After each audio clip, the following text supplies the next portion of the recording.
So with NPR, I worked with Next Generation Radio, and Next Generation Radio is geared towards college-age students. They went to Oklahoma City this year, or my year in July, my month in July, and they come and we apply, like schools from all around that one particular city will apply, in order to get in, and so they only accept 5 people.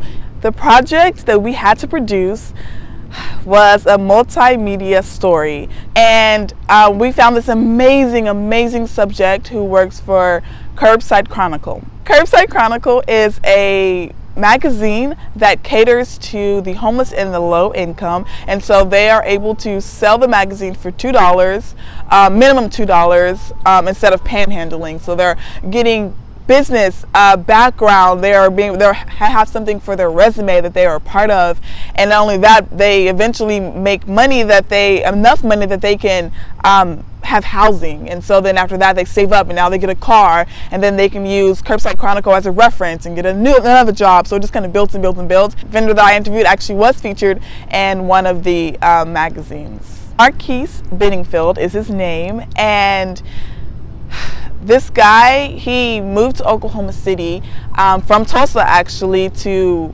receive help for his drug addiction problem, and it turns out that the help wasn't good enough. So he was kicked out because he was still using, and he was panhandling, and then he ran into a friend who told him about Curbside Chronicle, and now he sells Curbside Chronicle. I actually followed him for a day to see what it was like. It can be very difficult because it's really hot, and for 8 hours a day he's standing at his station, and so where does he go to the bathroom, what about food and water? Well, we had to produce a lot of different aspects with this one story. We had to produce the video portion, which was non-narrated, so we were not allowed to have our voice in it at all. It had to be purely our subject, but we also had to create a social media aspect, or like a third aspect,